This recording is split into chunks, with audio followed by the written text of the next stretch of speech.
लोगों ने अपने घर के बाहर पोस्टर लगाए हैं, क्या पूरा मामला है, किस तरीके के पोस्टर लगाए हैं? ये सूरजकुंड क्षेत्र थाना सिविल लाइन का प्रकरण है।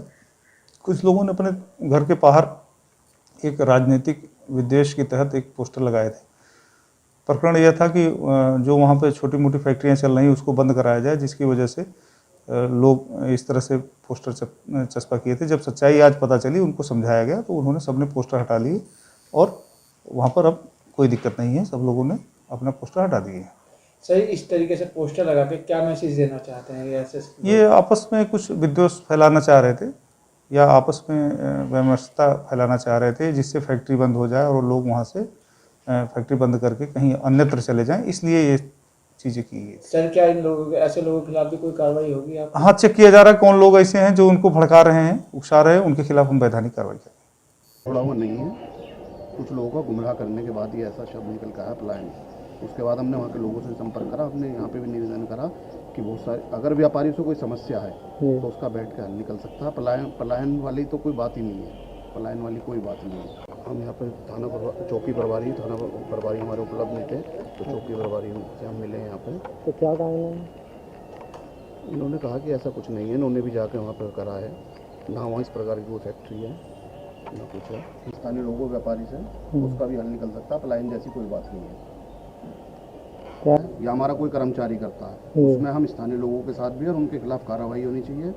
लेकिन जो लोग दूसरे लोगों को गुमराह करने का काम कर रहे हैं, उन्हें भड़काने का काम कर रहे हैं कि व्यापारियों की वजह से उन्हें परेशानी हो रही है, उन लोगों पर भी कार्रवाई होनी चाहिए। गुमराह करने के बाद उन्होंने पोस्टर लगाए और उनका ऐसा कहना है कि वहाँ व्यापारियों की वजह से परेशानी हो रही है, ऐसा नहीं है।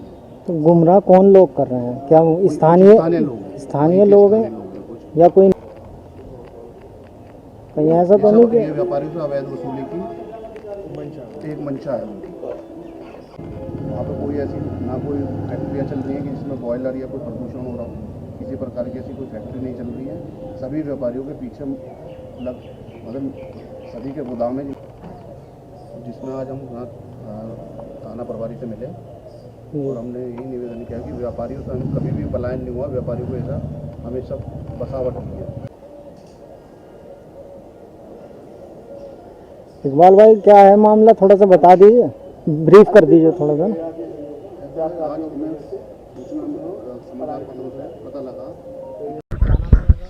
मैं रविंद्र सिंह, महामंत्री स्पोर्ट गुड व्यापार संघ। अभी जो हमारे जो सूरजकुंड रोड पे एक मुद्दा सामने आया, इसमें पलायन के कुछ जो है पर्चे जो है अपने मकानों के ऊपर लोगों ने लगा दिए हैं। ये बड़ा ही गलत, इसमें व्यापारियों में इसको लेकर रोष है, क्योंकि उन्होंने आरोप लगाया है कि व्यापारियों की वजह से ये सब हुआ है। देखिए, मेरठ के अंदर हो या पूरे हिंदुस्तान के अंदर जितने भी आपके जो है मार्केट कमर्शियल एरिया हैं, उनसे लगे हुए क्षेत्रों के अंदर लोगों के गोदाम हैं, जहाँ पैकिंग का कार्य है या अन्य कार्य किए जाते हैं। बड़े ही आराम से वो सब कार्य किए जाते हैं और लोगों को रोज़गार दिया जाता है। अगर इस तरह का कार्य मेरठ के अंदर किया जा रहा है तो क्या वो गलत है?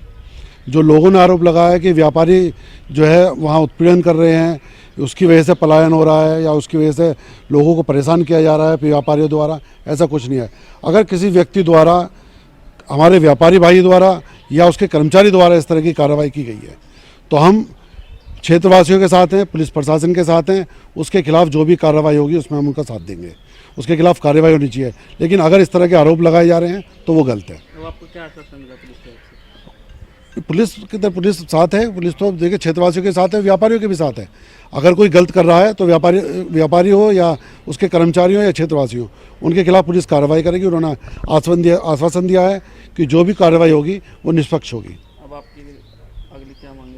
हमारी मांग सिर्फ यही है कि देखिए, वो स्वास्थ्यपूर्ण वातावरण बना रहना चाहिए और व्यापारियों को वहाँ कार्य करते रहना चाहिए। व्यापारी जिस तरह से वहाँ कार्य कर रहे हैं, वहाँ से पैकिंग और इस तरह का कार्य होता है, वहाँ से कोई पोल्यूशन, रात्रि में कोई कार्य नहीं होता जिससे वहाँ पे किसी को दिक्कत हो। दिन में कार्य होता है और दिन में कार्य सर पूरे मेरठ क्या पूरे हिंदुस्तान के अंदर होता है। स्थानीय लोगों ने भी वहाँ पलायन के पोस्टर लगाए थे। वो पलायन के पोस्टर जो व्यापारियों पर दबाव बनाने के लिए या अवैध वसूली कोई करना चाह रहा हो, किसकी मानसिकता इस तरह की हो व्यक्तिगत तौर पे, तो वो हो सकती है। बाकी ऐसा पलायन वाला कोई मुद्दा है नहीं। देखिए, ऐसा है, कुछ ही बहुत थोड़े लोग हैं वो, और हर आदमी अपने घर के बाहर कुछ भी लगाने के लिए स्वतंत्र है, उसमें हम किसी को रोक नहीं सकते। लेकिन उसी में हमारा कहना यही है कि वो लोगों को गुमराह करा जा रहा है और मंशा उसी में व्यापारियों से अवैध वसूली की है। कुछ लोग हैं जो पहले भी इस तरह का काम कर चुके हैं, 10 से 15 दिन पहले भी कर चुके हैं, और वो व्यापारियों से अवैध वसूली के लिए बार बार कोशिश कर रहे हैं। ना करने पे उन्होंने ये ऐसा शब्द इस्तेमाल करा है पलायन, जिससे हम व्यापारियों में हमें मतलब हम लोगों को ऐसा लगता है कि व्यापारियों की वजह से कभी पलायन नहीं हो सकता, बसावट हो सकती है। बड़े बड़े जंगल में जब व्यापारी गए तो वहाँ उन लोगों की वजह से बसावट हुई। पलायन व्यापारी की वजह से कभी नहीं हो सकता। अगर कोई ऐसी घटना है और ऐसी कोई हमारे किसी आदमी ने करी है तो हमने उनसे आज भी यही बात कही, यहाँ भी यही बात कही कि हम भी प्रशासन के साथ हैं, उन लोगों स्थानीय लोगों के साथ हैं। हमारा कर्मचारी है तो हम भी कार्रवाई करेंगे अपने और कोई ऐसा हल है, हमारी वजह से परेशानी हो रही है तो हम उसका भी हल निकाल सकते हैं उनके साथ। उन लोगों का कहना है कि यहाँ पे फैक्ट्रियाँ चल रही हैं। देखिए, आप भी जाके देख सकते हैं, वहाँ इस प्रकार की कोई फैक्ट्री नहीं है कि वहाँ पे कोई पॉल्यूशन हो रहा हो, वहाँ बॉयलर लग रहा हो या वहाँ केमिकल बन रहे हो। वहाँ ऐसा कुछ नहीं है। स्टिकर लगाना, कपड़े सीना, उन्हें पैक करना, बल्लों पे स्टिकर लगाना, यही काम है। और ये देखिए आप वो उस व्यापार को कह रहे हैं जिससे मेरठ की पहचान होती है। स्पोर्ट्स गुड से ये हब है उसका, और यहाँ मेरठ की पहचान होती है। और देश विदेशों में यहाँ से मतलब दुनिया के हर देश में हमारे यहाँ से माल जाता है। तो उसका ध्यान में रखते हुए ये शब्द का इस्तेमाल नहीं करना चाहिए था लोगों को। और वहाँ के आप ये समझिए कि 90% लोग सूरजकुंड के वहीं काम करते हैं या इसी व्यापार से जुड़े हुए हैं, स्पोर्ट्स गुड्स के व्यापार से जुड़े हुए हैं, या किसी के यहाँ काम करते हैं, या उन्होंने अपने मकान हम लोगों के किराए पे दे रखे हैं।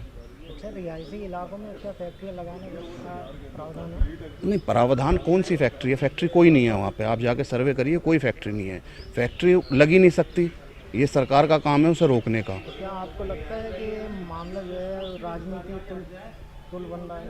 राजनीतिक तूल नहीं है। मैंने आपको पहले ही बताया कि राजनीतिक तूल नहीं है। अवैध वसूली की मंशा है। कुछ छुटभैया नेता हैं, उन्हें व्यापारियों से कुछ चाहिए, वही अवैध वसूली है, और कोई ऐसे राजनीतिक कुछ नहीं है इसमें। तो कोई नेता वगैरह भी पहुँचे थे? नेता की मेरे को जानकारी नहीं है कि कोई पहुँचे थे, मुझे जानकारी नहीं है।